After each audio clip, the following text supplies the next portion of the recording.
I'm Anna Curtis. I'm a member of the Board of Trustees, and I'm chair of the External Relations Committee of FETE. Just, bear with me. I want to tell you a few words about FETE, for those that don't know us. FETE was founded in 2015 during the First World Congress for Existential Therapy in London, and is a registered charity, and is an accredited European-wide accrediting organization and a member of the European Association for Psychotherapy. And this is FETE's second existential encounter. We are very happy that this series of events have started this year, and especially that we have Dr. Evgenia Georgadat tonight with us. Thank you, Evgenia, for accepting the invitation. And we have also scheduled the next 3 monthly existential encounters. The first was in January with Bo Blavierk. And the next one will be on the 18th of March, as you saw in the email, with Natalia Puskarieva from MEC Training Institute. And in April, we will have Devang Vaidya on, who is going to talk about therapeutic love. FETE is has also co-organized 4 European conferences over the last years. And as you may have read in the email, this year's 5th European conference in existential therapy is co-organized by FETE and the Existential Academy of Istanbul, and is going to take place in Istanbul on the 24th and 25th of May. And the theme is building bridges. It is hybrid, so you can on-site and online attend. You can still book your place. The early registration is until 25th of March, I think. And you can visit our website for all the information. Also, we would like to invite you to join FETE by becoming members. Either you are still in training or you are a qualified existential therapist. And by becoming a member, you will join the wide group of existential therapists in Europe. And FETE's aim is to join in a dialogue and unite all the existential therapeutic approaches and voices of Europe, and to support and encourage European-wide training and education projects on existential therapy. So again, you can visit our website to see all the information about that. Finally, a few things about Zoom you may probably know, but for those that are not familiar, please remember to keep your microphone on mute. And if you want to speak, please use the raise hand button, which you can find at the reaction menu at the bottom of your Zoom window. The speaker, Evgenia, or one of us will see it and ask you to ask your question. But if it's not time for questions, we may save it for later when the time comes. And feel free to private message me in the chat room if you have any technical problems also. So now I want to introduce Gideon Menda, who is the chair of FETE, to declare the beginning of this evening event. Okay, thank you very much, Anna, and welcome everybody. It's wonderful to see so many existential therapists from all around Europe, and I'm very happy we can have this wonderful project of Existential Encounters once a month. It's also a good chance to thank you, Anna, and the social media team for organizing these events. And thank you so much, Evgenia, for being here with us today. It is always wonderful to hear you, and I'm very much looking forward to your presentation this evening. So thank you, everybody, and good luck. Thanks, Gideon.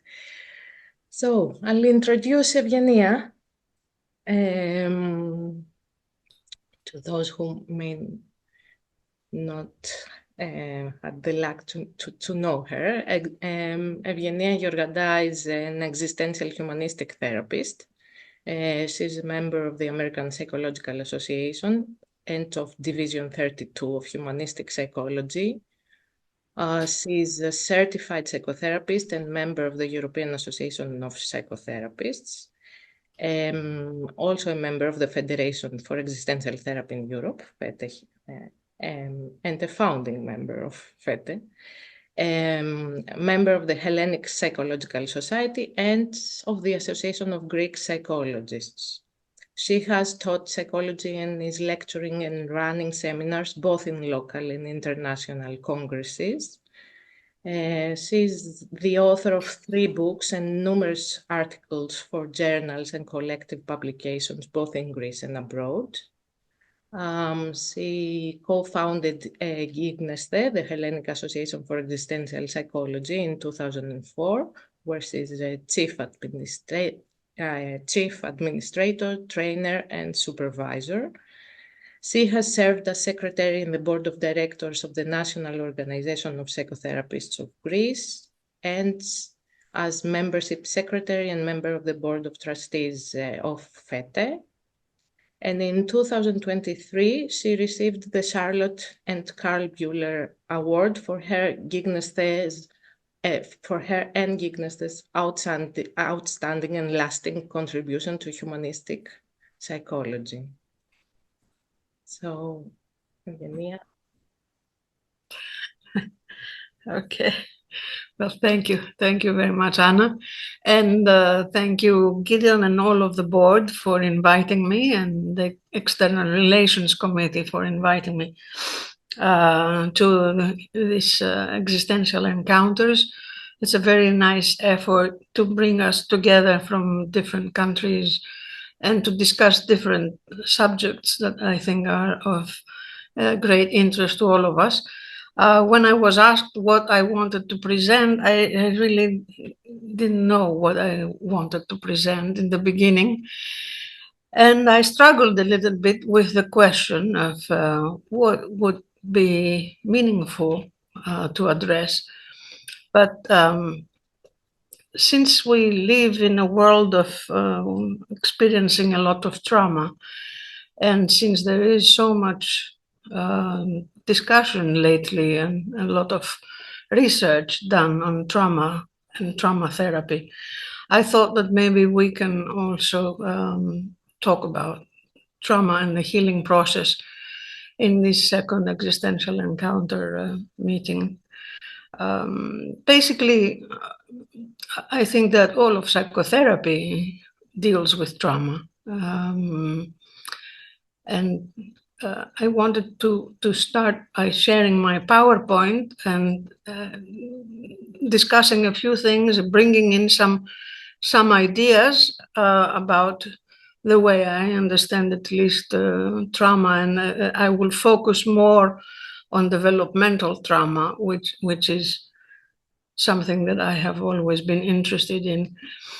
And then hopefully I want to leave enough time so that we can have an exercise and then open it up for discussion and for questions or for sharing anything that you might want to share. Okay, so let me share my screen.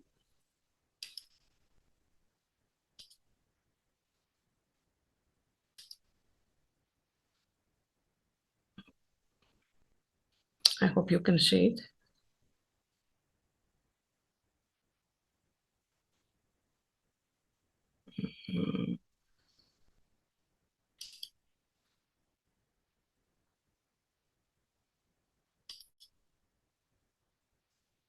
Is it on? Yes, it is. Okay, all right. So trauma and the healing process. I wanted to start by a little bit of definition. Trauma, which comes from the Greek word trauma, which means a wound. And WHO defines it as any violent tissue damage, internal or external, regardless of what caused it. But of course, this is more of a definition that has to do with physical trauma, trauma to tissue damage, organ damage, or I very often think about it in terms of burns, cuts, wounds. And as you all know, the healing process of physical wounds takes a long time, depending, of course, on the extent of the trauma. But similarly, I think it is also with emotional trauma. It depends on the extent of the wound, how much time it will take to heal, and whether it will leave marks or maybe even permanent damaged tissue. Now, the APA, on the other hand, defines trauma as an emotional response to terrible event, like an accident or rape or natural disaster or war. I would add, immediately after the event, shock and denial are typical. Longer term reactions include unpredictable emotions, flashbacks, strained relationships, and even physical symptoms like headaches or nausea. When these feelings are normal, some people, some individuals have a very difficult time moving on with their lives. And that's where psychologists can help find some constructive ways of dealing with these emotions. So it is unavoidable when one is traumatized to have emotions, right? And strong emotions. And the question is how one deals with these emotions and how long one stays in a certain traumatic state. But what we know from neuroscience now is that trauma affects, of course, the brain. And it affects the more, let's say, primitive part of the brain, the limbic system, which is responsible for our emotional life, the hippocampus and the amygdala, but also the prefrontal cortex.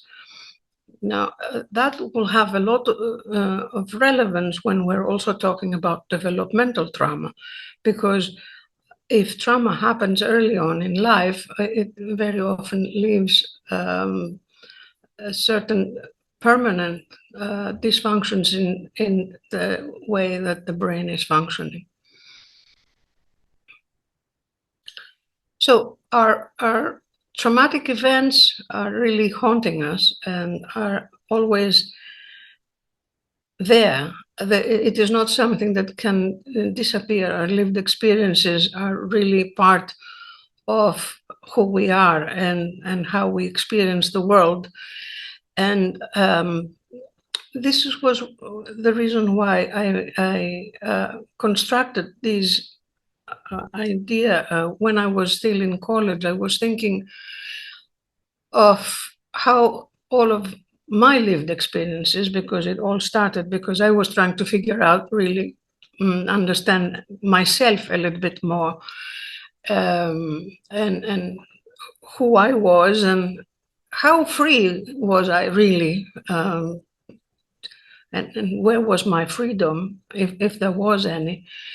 And I called it the DNA of the soul because I think that all of our lived experiences are ingrained in our skin, are really part of who we are. And it is not something that we can erase. It's there, although we very often do not remember some of the things that have happened, especially if they have happened very early on. So I have slowly over the years tried to expand on this concept of the DNA of the soul, and to develop an existential developmental understanding of human existence and of human suffering. And I'm not, of course, going to get into the details of what the DNA of the soul is, because it is really what it is. It's an integration of a lot of different developmental theories and a lot of theories in general that inspired me, at least, and made a lot of sense to me. But the reason why I used the DNA was, one, as I said, because it felt that everything was really in my skin and in the people that I work with. I have seen that many times, but there is also this question that, again, I'm again working on the same issues with my mother, or again, I'm struggling with the same questions. And there is sometimes this hopeless feeling that will it ever get better? Will it ever be different? Or am I really doing something with all of these issues that I have? But the spiral is something that I like, because it gives us exactly this understanding that we go around and around, and we move on the same subjects. But my feeling, at least, is, and my understanding is, that we are working on different levels at each time, sort of going to a better understanding, and hopefully to a better resolution and a better way of handling the situation and our feelings. But I'm not going to talk about the whole developmental process, but I want to stay a little bit on two important subjects that I think that are connected to developmental trauma. The one has to do with attachment, and the other one has to do with separation. We do know now that a secure attachment can help create feelings of trust and safety, and can provide with effective self-regulation, and help us to be in a better feeling with ourselves, and to be able to handle difficult situations. It has been also connected with resilience, that the more that we feel secure and have a secure attachment experienced as children. Because to go a little bit backwards, when we're born, we experience the first separation, the first cut of the umbilical cord, and we are out in the world on our own for the first time, separate from mother. And now we have to be able to deal with all of our functioning, right? We have to be able to eat by ourselves, to have to be, first of all, to breathe, to be able to defecate, and to do everything on our own. But still, of course, we are very much in need for the care of another human being, right? So we are completely dependent on the presence of a caring adult. But the question is, of course, whether we will be able to find a caring and consistent adult in our life that will be providing with this safety and this feeling of security. And the secure attachment to our primary caretaker is very important for the building of the brain and the building of the nervous system, the functioning of the autonomic nervous system that helps us to sort of create a certain balance and self-regulation. So as young infants, we really do need a very strong bond. But then, as we start to develop, we also need the space to separate. So we need to be able, or the mother needs to be able to let go of the attachment and to slowly be able to help the young infant to feel more autonomous and more self-efficient, and to feel that is in control of his or her life. So I think trauma can happen in either the way one is attached or in the way one is separated from mother. And we very often see in our offices people that either suffer from a lot of insecurity and mistrust and self-doubt, but also a lot of toxic shame and doubt about themselves and whether they are worthy or not. A book that I liked very much and I very often refer to when thinking about trauma and the work that we do is the affect regulation theory by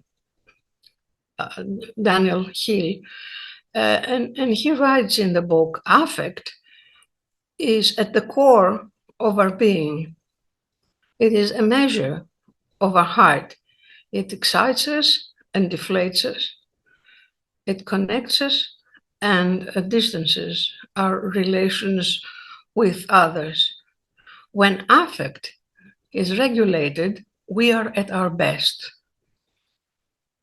Attachment patterns are related to affect regulation and self-state regulation.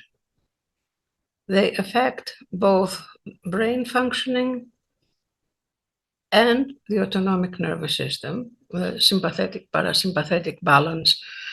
Regulated affect states occur when we feel safe. So when we feel safe, we are regulated. When something happens, when a crisis occurs in our life, then our affect is dysregulated. And the question is, how we're going to be able to bring back a certain amount of balance, a certain amount of, what we would call it, a certain amount of peace, all right? Because this is how we experience it as, oh, okay, I'm at peace, right? Because we are self-regulated. Our sympathetic and parasympathetic nervous system are in balance. Now, the feelings of I wanted to spend a little bit of talking about shame, guilt, and fear, and separating these three emotions, because very often we get confused about them, and they're very important for therapy. Shame is an emotion about the self that is internalized very early on, before we have the ability to distinguish between our behavior and our self. And of course, very often, even later on, adults in our life make that, let's say, mistake to connect our let's say, bad behavior with you're a bad child. But this toxic shame is when we internalize this feeling of I'm not worthy. It has to do with our whole self that is not good enough for the people that are around us. And there are many ways with which one can be made to feel, to be ashamed for their being. Guilt, on the other hand, is an emotion that is more closely related to unacceptable behaviors. And this is why, if we were to look at the helix, the DNA helix that I showed you, and see, for example, Freud. For Freud, guilt comes in the third stage, in the Oedipal stage, where exactly very often children are punished or are being reprimanded because of their sexuality, whereas shame would be in the anal stage, would be in an earlier stage, where one is reprimanded because they're not being able to withhold their bowels or whatever, right? So guilt has to do more with actions. Shame has to do more with who we are. Fear is also, I think, a very important emotion, because although fear is a natural emotion and it's something that we do need for survival, on the other hand, it is something that can cause this fight or flight response, but I also have put in parentheses, or this freeze response, that we very often find ourselves freezing because we are scared. And we don't know what to do.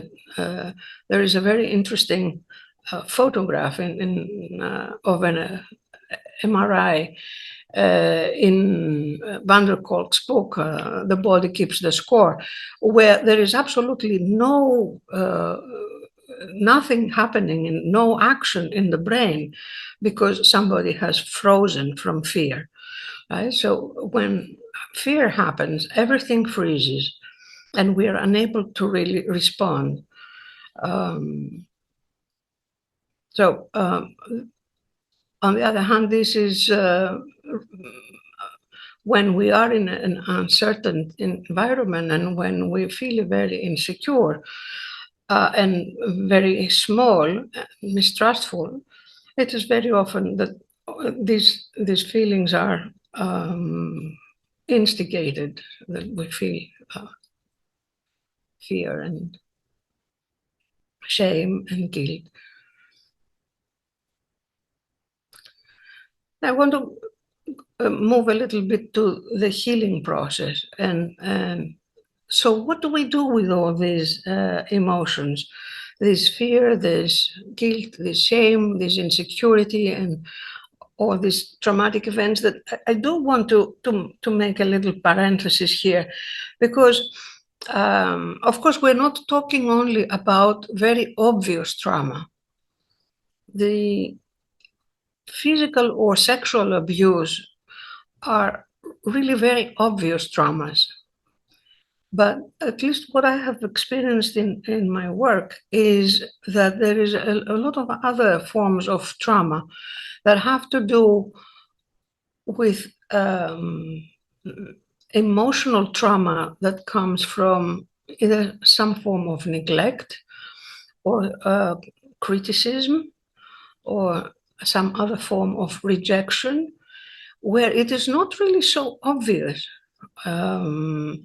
what has happened, so that it is very, very difficult to label it as trauma, and very difficult for the individual himself or herself to really understand where all these negative emotions about themselves come from.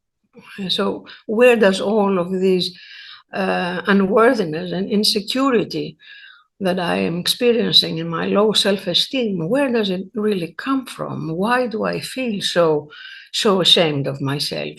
Nothing major has really happened in my life.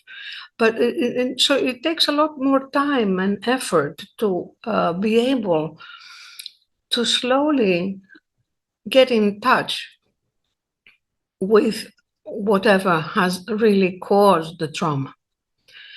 And Franz Alexander talked about this corrective emotional experience, which I think that most of therapy tries to offer, this kind of a corrective emotional experience. And he writes that the patient, in order to be helped, must undergo a corrective emotional experience suitable to repair the traumatic influence of previous experiences.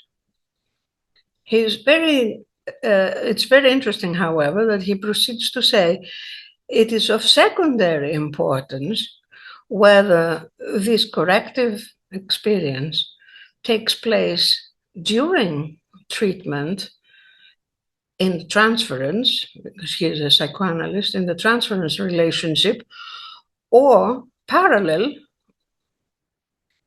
with the treatment in the daily life of the patient. So it is not only, of course, psychotherapy that can help with this healing process.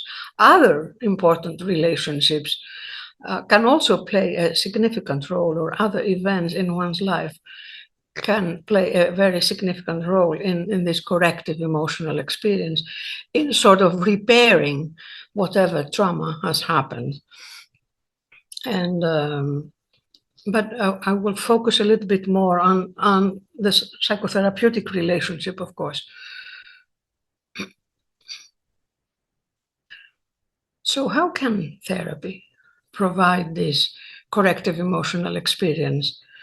And how can we reclaim really our life and ownership of our lived experiences?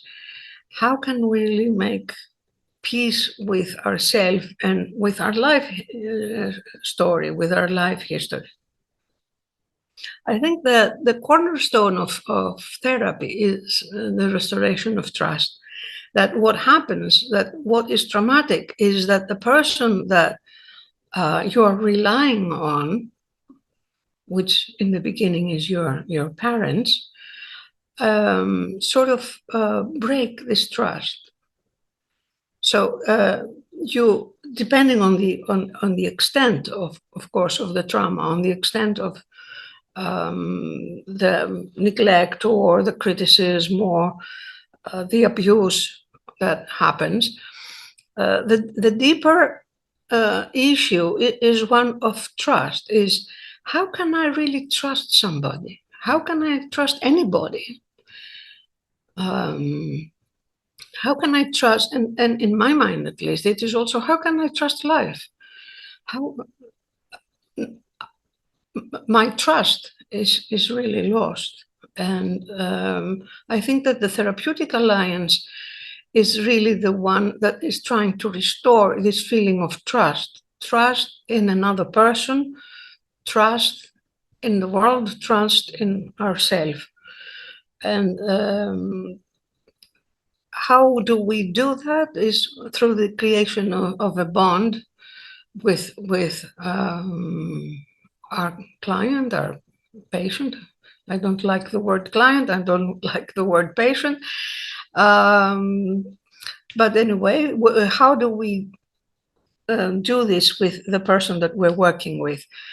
We need to create again a safe environment. We need to in the words of Winnicott, to create a holding environment, or in the words of Eric Craig, to create a sanctuary, a place where somebody feels safe. And of course, they feel safe in the space and with the person that they're working with. The creation of feelings of safety and security are very important for the restoration of trust.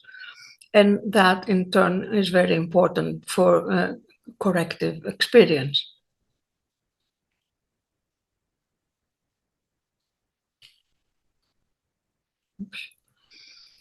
So which are the psychotherapeutic factors that are really helping in this therapeutic alliance? We very often talk about the presence the presence of the therapist, and who the person of the therapist is. So the therapist has the duty of creating the safe space, but also has, let's say, the duty to be there with their full body and mind and heart, and to try as much as possible, of course, to create this I-thou connection, this encounter of that Martin Buber has talked about, where we relate with the other person as a human being. Exactly, and that's why I don't like the term patient, and that's why I don't like the word client, right? But because it is a human being, it is a person who is in trouble, who has trouble, the same way that we are in trouble. And this is why I like very much what Eric Craig, and we have very often been discussing about the ontological aspects of existential therapy, right? And the ontological factors that are, we are all human beings and we are all in the same boat. And therapist and therapy or are not two different things, right? And I like very much that idea. So we try as much as possible to be open and to use this more phenomenological approach and this empathic attunement, this ability to really try to tune in to what is the other person trying to say, right? And to leave our assumptions on the side, but try to really get in the shoes of the other person, or to really experience the world through their eyes and see what they are really talking about.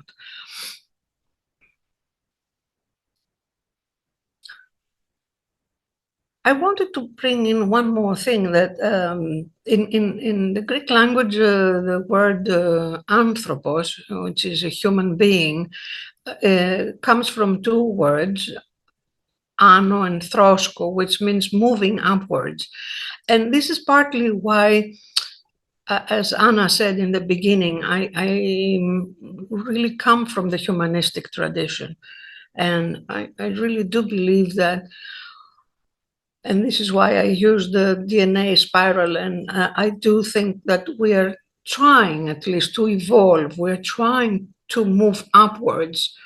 And this is why I also used Maslow's hierarchy of needs. And I try to expand on his hierarchy of needs. And much later, when I also saw the hierarchy of Emmy Van Dorsen, where she has the 4 dimensions of being, I think that they fit in very nicely, because we do have in the beginning, I think that we are more dealing with biological issues and with more basic survival things. And as we're moving upwards, we're moving towards more our ability to be separate and distinct from others, and to sort of work towards this process of Jung, of individuation, to become our own being, and also to reach not only just self-actualization, but this idea of unity, this idea of being able to bring a certain integration and a certain wholeness in our life. I'm not going to, of course, again, get into all of the details of this pyramid and this hierarchy of needs and of different theories and how they could each fit in different stages. But I do want to talk a little bit about the last stage of, because as we said, trauma affects the brain. And we do need to try to think also about our physical being. and how, and this is why, as Van der Kolk suggests in his book, we do also need some physical, some bodily restoration, except of psychotherapy, the talking therapy. Whether this is meditation, whether this is mindfulness, whether this is EMDR, whether this is some other form of physical therapy, but we do want to try to work on being able to integrate this lower part of the brain, the more primitive part of the brain, as we said, with the higher functioning, because everything is sort of triggered when we experience something. Everything is triggered first here, right, in the hippocampus and the amygdala in the limbic system. And we just have very few seconds before we act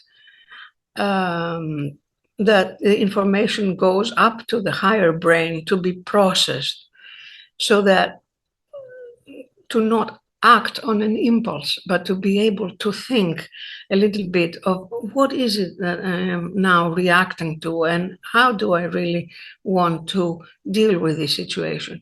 Very often what happens is that we react automatically from the way that we have learned or the way we have experienced, and we don't have we don't have the ability to take this 1 second to think about the situation, right? So integrating lower with higher brain and also left with right is very important, because of course the right brain and the left brain are having different functions, the one being more a thinking process and the other one is more an intuitive process. So I've created this little thing on the basis of also of what I said about Jung, talking about wholeness, but also integration in the sense of Erikson's integrity, to be able to be whole, to really reach our last stages in life, this feeling of feeling integrity versus despair, of really feeling that we have lived life well, that we are satisfied with who we are and what has transpired in our life. For me, this is very important. And the question of being able to exactly integrate thinking with feeling and sensations with intuition, to really be able to bring in all of the ways with which we function, and to be able to not only think things, but also feel things, not only feel things, but also think through things, so that there is a communication between all of the functions that we have.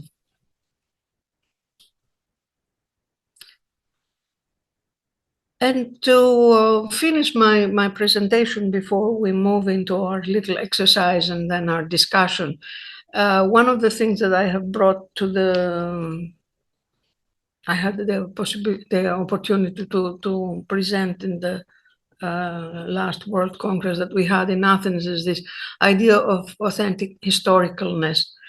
That comes, it is a term that comes from Heidegger, but I used it because I really feel very strongly that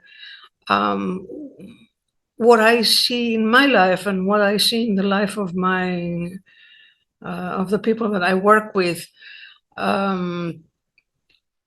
is that one of the most important healing aspects of psychotherapy is our ability to really embrace our life story, to be able to claim ownership of our lived experiences, and to make peace with our past and our thrownness, because we are all thrown into circumstances that we have not really chosen, and we are experiencing circumstances that we are not really of our choosing.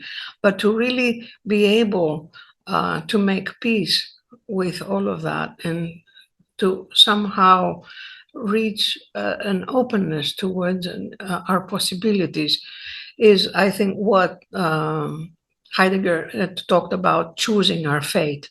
I don't know how much we can actually choose our fate, but we can choose it in that kind of way to be able to be authentic with who we are, and who we are is what our history is. They're not two separate things. We are our history, and to be able to experience our life story, and of course the more painful aspects of our life story, and to embrace them as well, and to make peace with all of that, I think is very important. So I would like to thank you for joining tonight, and for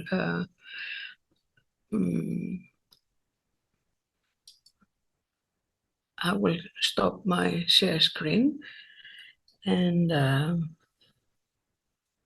because I do think that it is very important not to just think things through.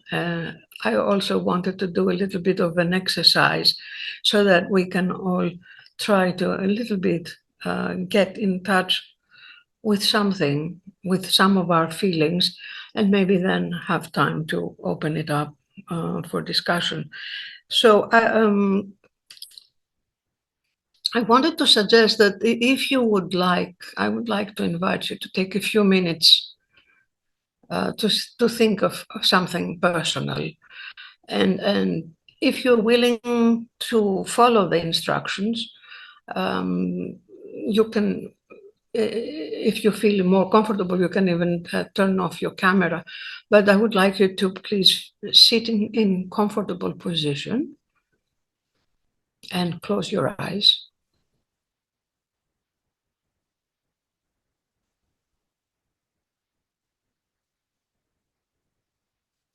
And as you're sitting comfortably in your chair,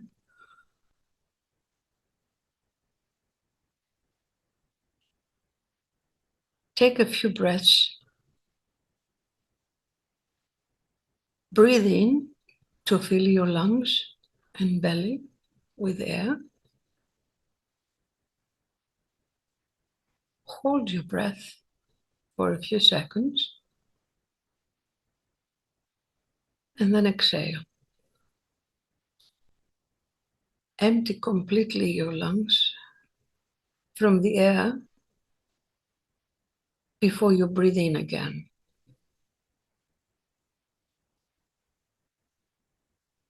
Breathe in, hold, breathe out. Feel the warm air leaving from your nostrils.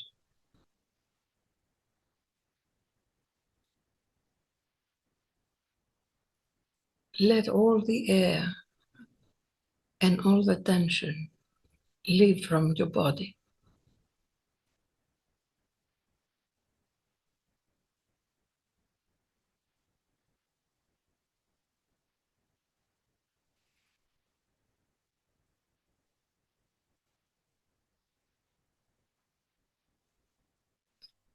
As you are relaxing, bring into your attention an incident where you felt betrayed or hurt in some way.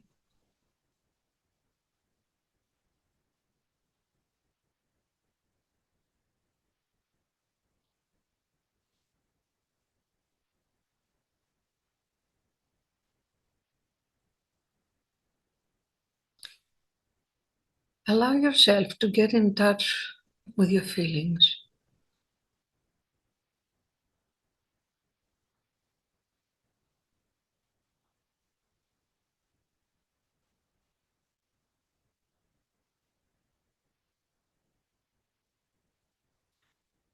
Remember as many details as you can.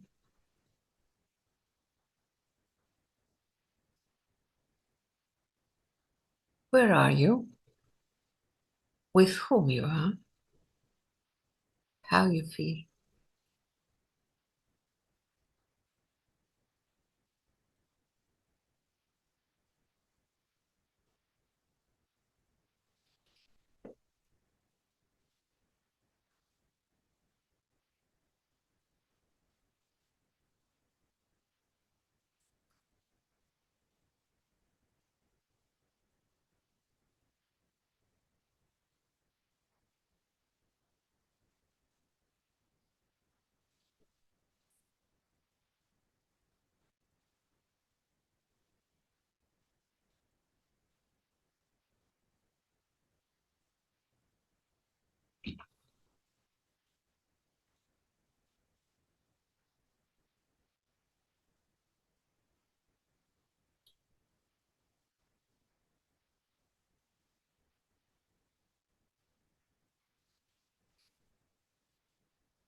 After you have explored the scene and experienced the way it was at the time,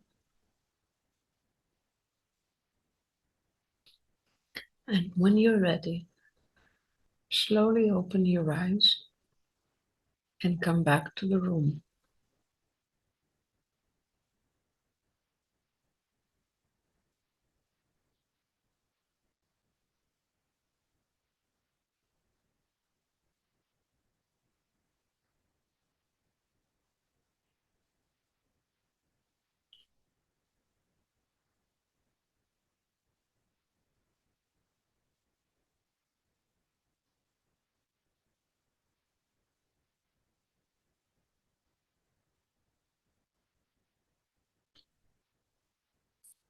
Take a few moments to describe it to yourself and to write it or draw it.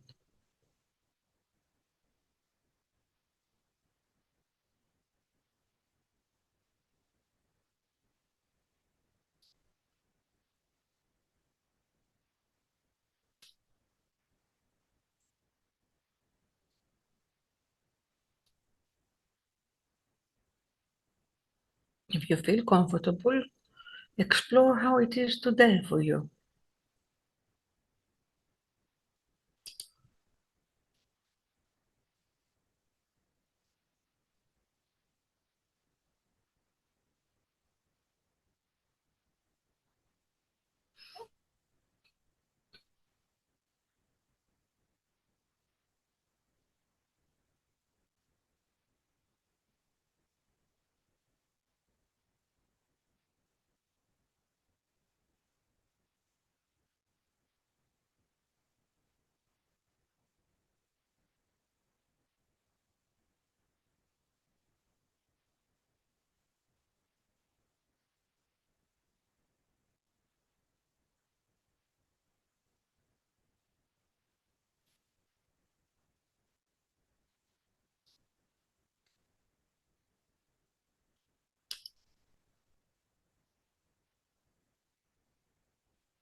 I think we have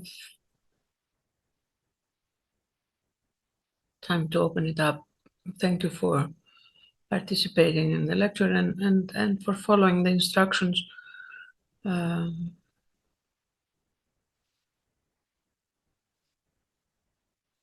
just wanted to also bring something more experiential, and to not just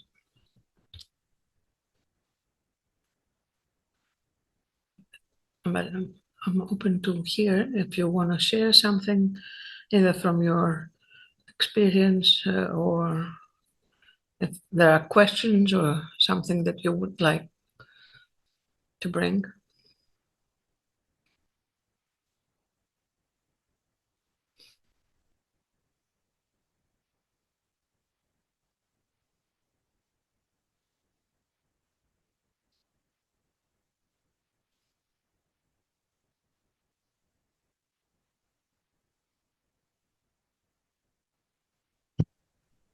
I would like to ask a question. Yes, please. Thank you for the lecture. You touched upon something with the corrective emotional experience. Called it, what was your exact words? Corrective emotional experience, yes. Mm-hmm. Then you finished your lecture with like choosing your faith, or like the amor fati. And just to say, this kind of raises a question in me. Maybe it's the same thing, I don't know. Maybe I'm asking, is this the same thing? Corrective emotional experience and the amor fati, or the love of what has happened to you, or the acceptance? Is this the same thing? The corrective emotional experience and the choosing our fate? Yes. You mean?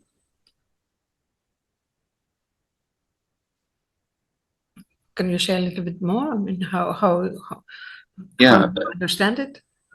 because it seems like that there is something that is lacking, and then I can correct, or what you brought, the Alexander quote.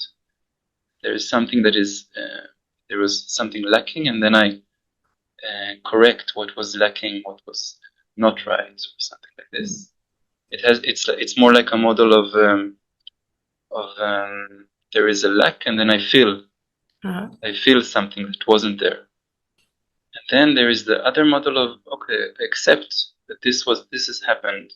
Mm-hmm. This experience I had happened, and then I integrate it into my life. So this is actually a question that I'm walking with there for some time now.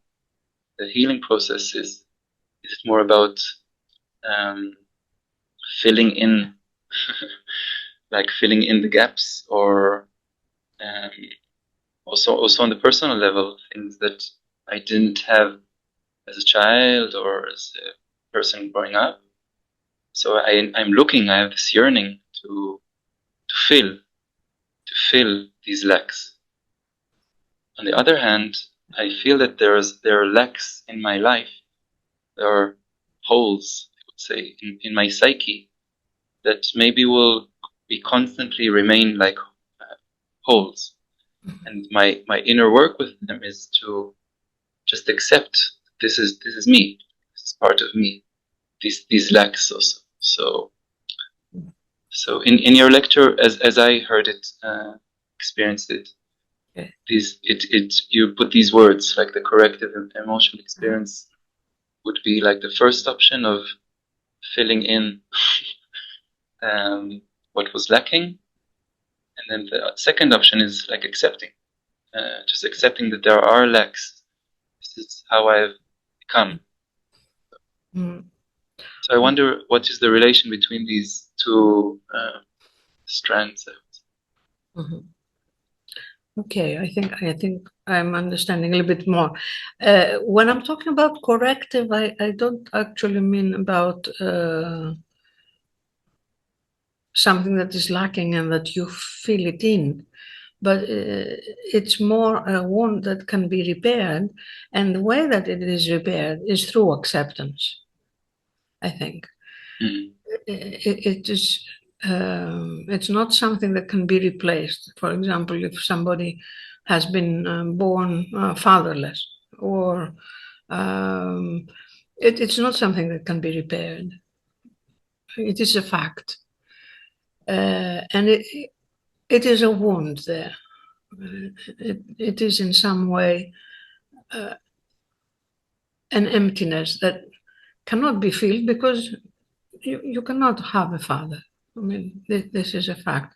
So that the only way to really heal that and to repair it in some ways, to have a corrective emotional experience, is to maybe be able to be, first of all, accept the fact that you are fatherless, or that also other figures in your life might be able to play a role that will somehow correct this complete absence.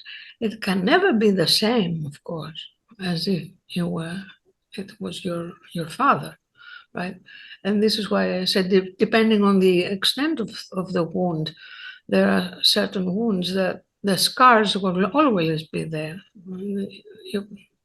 It is not something that can really change in the way of disappearing or of not being there. And then this is also why I like to use the word of being at peace with that, being at peace with the fact that there is this emptiness there, that there is this.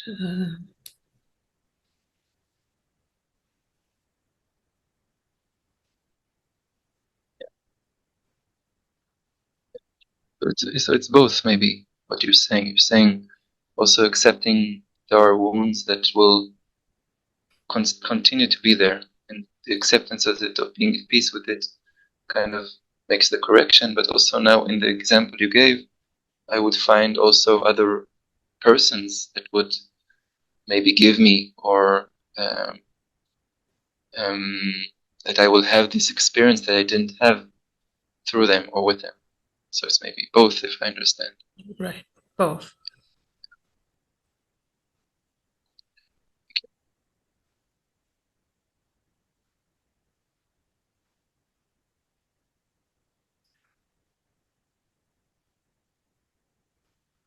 It's both accepting and, in some ways, being at peace with the fact. It's embracing. It's just not accepting. It's just making it part of your life. And this is, using the word choosing our fate. It's part of me. This is what my life is. This is who I am.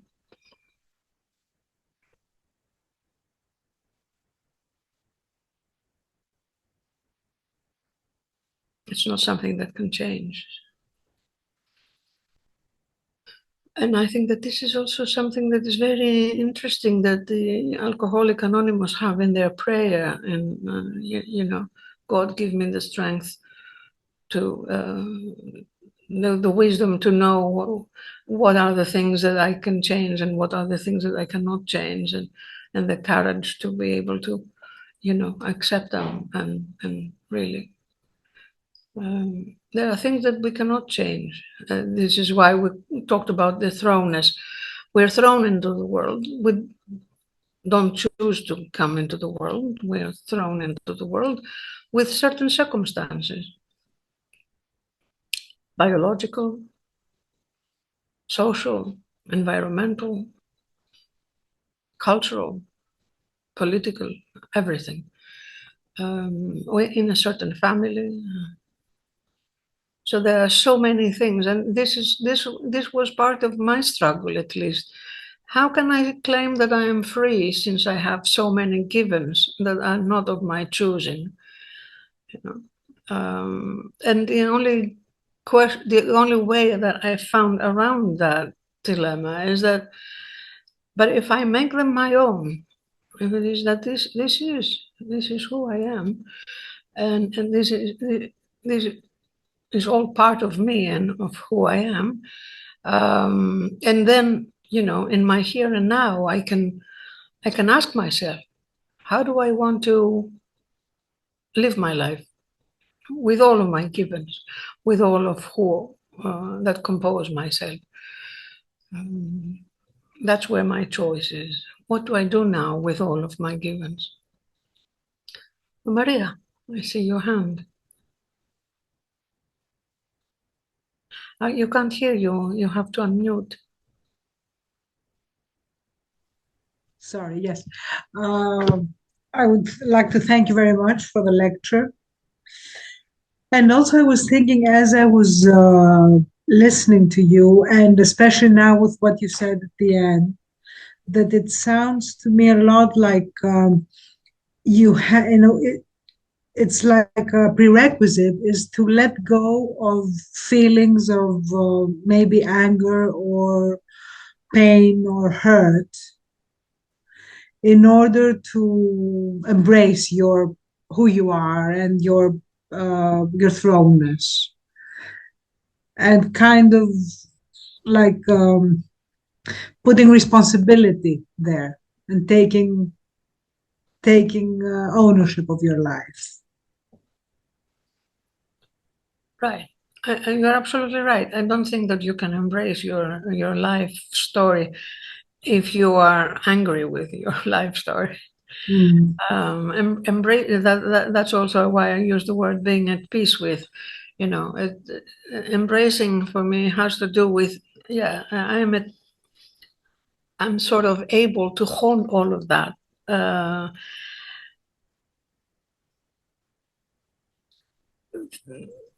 The hurt and the anger and the sadness and the whatever were there, but this is part of the healing process. That these sort of emotions are sort of dissipate. Maybe they don't completely disappear, right? And maybe they reappear from time to time, and it's like, oh, you know, heck, why that? But and this is why we very often go around and work again on something that we have worked on, and we have reached a level of being at peace with, and then something happens and it erupts and it comes back, right? So I think that it is a continuous process of making peace with ourselves. It's not something that we achieved and now, you know, we have it forever. Because there are circumstances that also re-traumatize or bring back things. But yes, at least this is the way I have experienced it also with childhood memories. That the childhood memories, they are always there, right? But the emotional intensity with which you feel how painful that moment was is not the same anymore. You remember it as a painful memory, but it doesn't hurt as much as it used to hurt.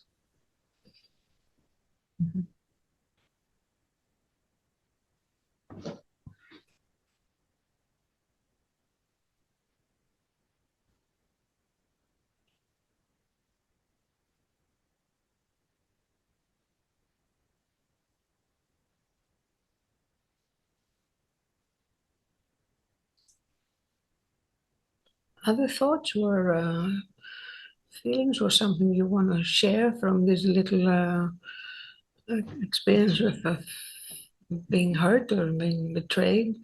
Betrayal is a big part in our life. We are betrayed and we betray. And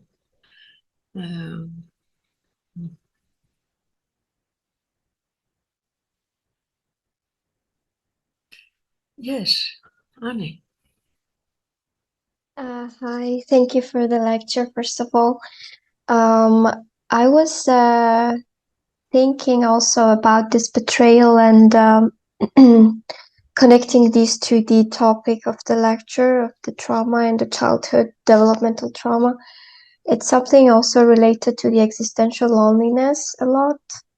Also being to frame this with these sports I guess, like came to me this way. And I think it was Yalom's words, or I don't remember where I read it, but becoming our own parents eventually.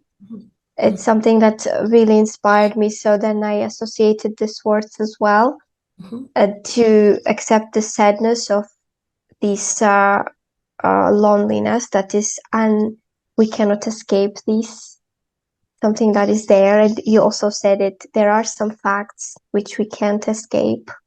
We are placed in this type of reality, and reality is that everyone will leave around us sooner or later, and by leaving I mean different kind of leaving. So embracing this loneliness, sadness that comes with this type of loneliness, that's a lot somehow related to the type of experiences we had in the childhood, I guess.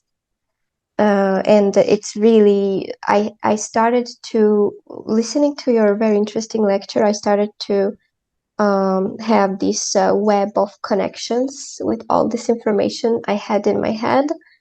And it was very interesting and inspiring. I wanted to share this, not in a form of a question, but some sort of connections I had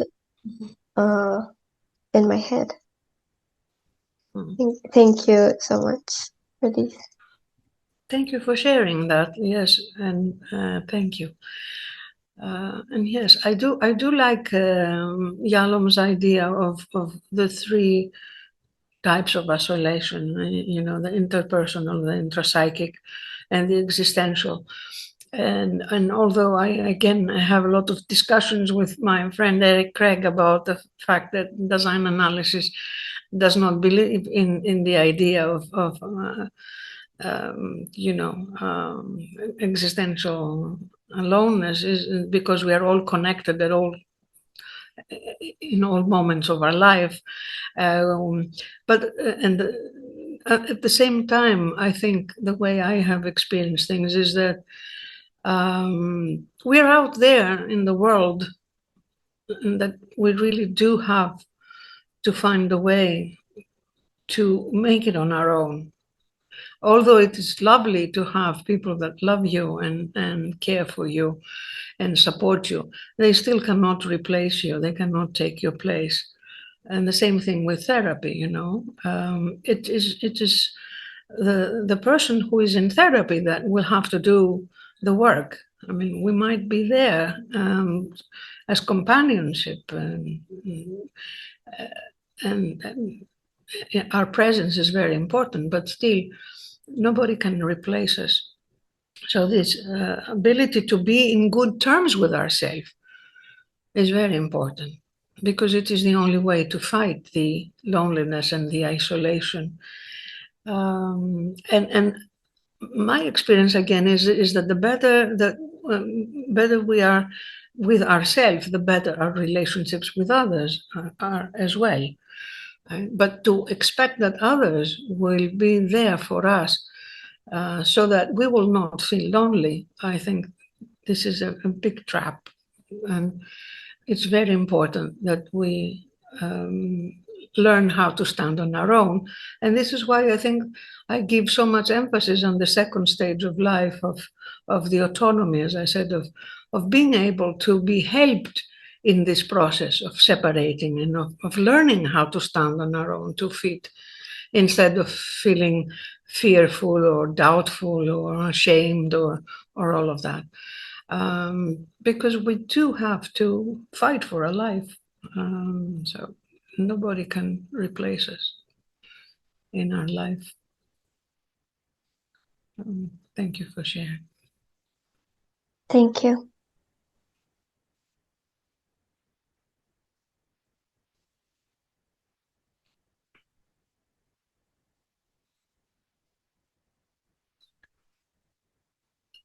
I know that we have until 10:30, or what's the plan? Okay, so we have a few more minutes if there is somebody else that wants to share something, or if there's something that you want to ask, or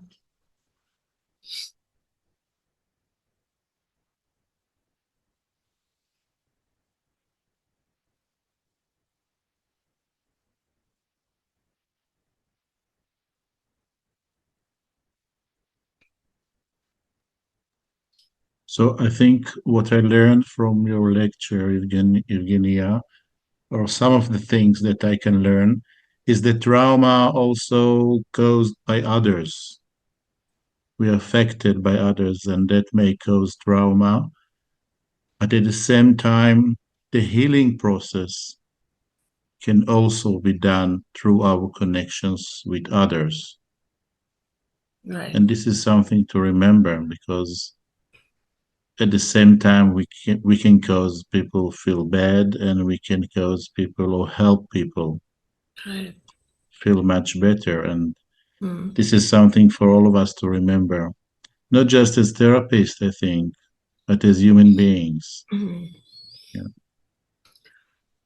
Yes, Gideon, thank you. Thank you for bringing that, because it's very important that what kind of world we create, we create it, you know, by our actions and ourselves.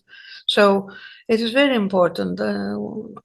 Yes, we are traumatized by our connections and we are healed by our connections.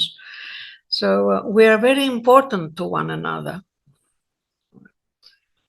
We are very important to one another. Although we are, nobody can replace us, as I said, and the responsibility that we have for our life and for ourselves, we have to claim the responsibility for our actions and for what we do. But it is very important to know that our actions affect other people, and how do we want to affect other people? Very. Louisa. I would like to say thank you because during the exercise, what I feel that your words and your voice are healing for me. Thank you. Thank you. Thank you. Thank you. Yasmin. Hi, Evgenia. It's Hi. lovely to hear you. Nice to see you. Nice to see you too. I was thinking about what you've told us here today, and listening to Tal and Ani. I'm thinking kind of about this changing and accepting, and what is corrective, and I think Ani kind of spoke about a little bit about reparenting, and I'm thinking we can't change who our parents was or what happened, but maybe through therapy we can change and kind of have that corrective experience of that internalized parent, how we parent ourselves as adults, and maybe that's what accepting who our parents was, but maybe changing the parents we are to ourselves. Mm-hmm. Does that make sense to you? What do you think about that? Yeah, I think that it's very important that we are a different kind of parent to ourselves, and a different kind of parent to our children as well, hopefully. And this is also, I think, part of I believe the importance of doing psychotherapy also, and of trying to be better with ourselves, because if we are better with ourselves, we are better with other people, like what Gideon was saying, and we are better with our children. We are hopefully, you know, we're not doing, because this is criticism that I have very often heard about psychotherapy, that it's so self-centered, and so much emphasis on the self, and sort of very individualistic kind of thing. But I think that at least the way I understand it is that I try to become a better person, not just for myself. Because if I am a better person, I am a better person in the world. So the way that we affect each other is very important, and it's very true that we need to be a better parent to ourselves first of all,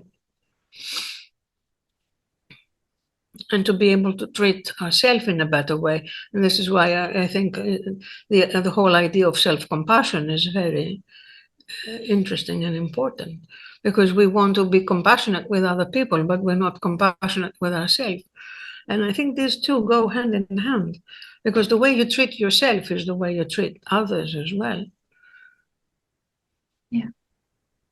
And somehow the greatest responsibility could be parenting, and taking that responsibility for ourselves is very existential in a sense.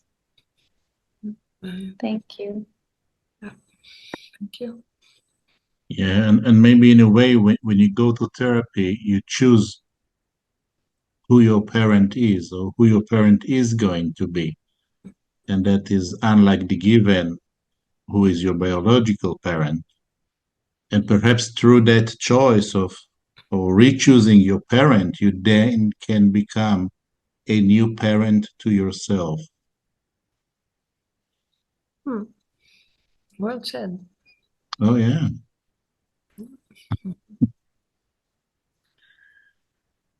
Yeah, you're right. And this is why I very often say to my students, as well as to people that ask me about whom should I see as a psychotherapist, I say you need to go and experience it. And if you feel that this person, you can trust them and you like them to work with them, that's the best criterion. It doesn't matter how many degrees they have and what they, but it's just that you feel comfortable with them, and that you feel that you can really be as you're saying, choose your parent, choose your therapist.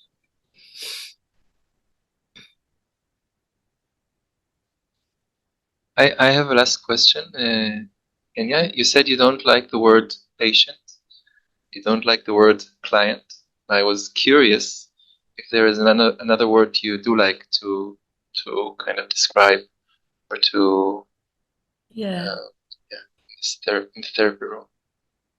Yeah, this is why I try to use the word the person that I work with, or in Greek we have therapevomenos, which is a therapy kind of, the person who is in therapy. So I would prefer that. The client gives me more of a commercial kind of a relationship, and the patient gives me more of this feeling of a medical model that's why I don't really like these two words, but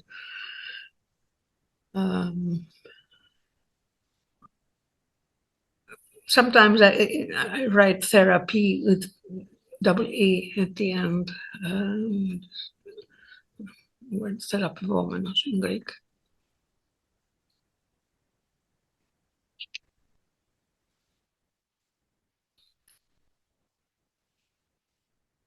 I think we have time for one more question or something that somebody might want to share. Okay, Marina. Hello, Eugenia. Hello, Thank you for your lecture and the exercise.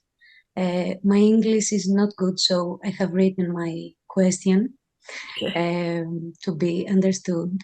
I was wondering if loss and grief is kind of trauma of a beloved one, of an important other. And I'm thinking that it's something that we surely cannot change. And what kind of corrective experience can we have with grief and loss? Is it a wound that it cannot be healed? Maybe. Yeah.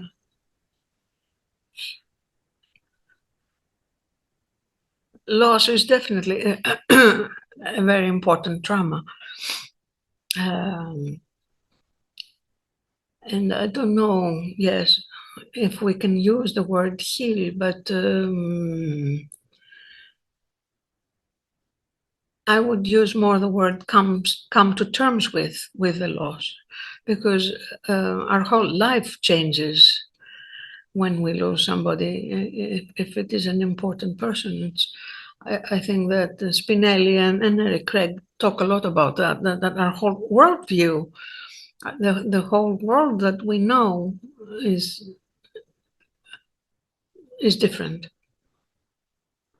When we lose somebody that's very important, very significant to us, things are never going to be the same again. So it's difficult to use the word heal in the sense that it will disappear, or it will sort of not be there. But I think that we get, let's say, if I might use the word, we get used to the absence and to the fact that the person is no longer there. And hopefully we are able to make a connection with a lost person, a more spiritual connection.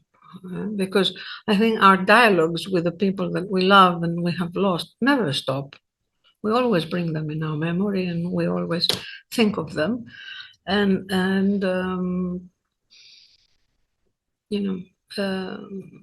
I think they're always there with us. And this is another, in some other ways, this is the comforting aspect that when I think about my death, is that some people will be thinking of me when I'm not going to be here. So that the fact that we continue to exist in the heart and the mind of the people that knew us is very important. And I think it's Yalom that says that the truly dead people is those that nobody remembers them anymore. Everybody has died from who knew them. So, like what the APA definition of trauma said is that we just come to terms with the feelings of grief and loss and the emptiness that is created by the absence of this person in our life.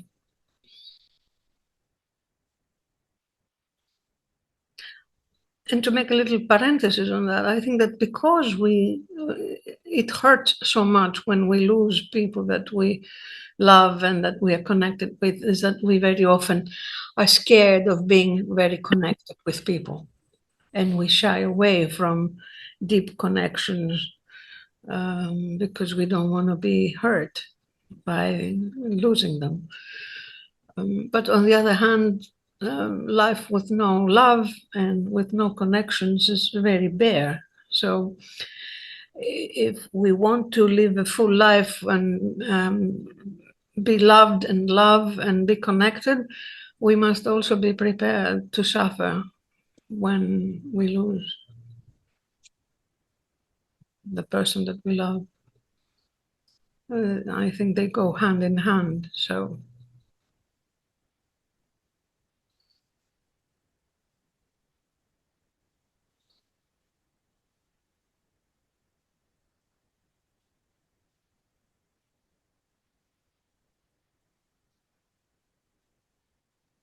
Can I say one last thing for yes. the comment?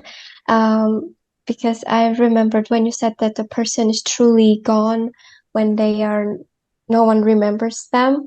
I instead remember that I come from Georgia, and in my country we have this toast that we make, a special traditional toast, which is phrased like this: for the people that has no one to remember, like no one has left, or maybe they passed away so long ago that no one is left to remember them, or maybe they just gone and recently, but no one remembers them, something like that. And we especially remember these people in general, maybe not with specific names, and we honor these people. And that really touched me when you said it, and that was something that felt special, and also to share it with you. Yeah, that's lovely. Thank you. Thank you for sharing that. Yes. Thank you. Okay, one last, Alexandros. Hello, Eugenia. Thank you for tonight. Hello, Alexandros. Just a quick comment on what you said, that it's the love and the connection that causes the suffering, but it's also the same love and connection that might help us find meaning in that suffering. Because I've had that quote of Nietzsche all night in my head: "To live is to suffer, and to survive is to find meaning in the suffering." So it felt like a good moment to get it out of me. Right. Thank you. Yeah, thank you too. Lovely. Before we end, can I take a photo of everyone to put it on FETE's Facebook? Are we okay with that? Yes, so let's smile, everybody. Thank you. Thank you. Thank you for Thank you. inviting me, and thank you for everybody for connecting and spending this time and sharing. Thank you, Eugenia. Have a nice evening. Thank you, Evgenia.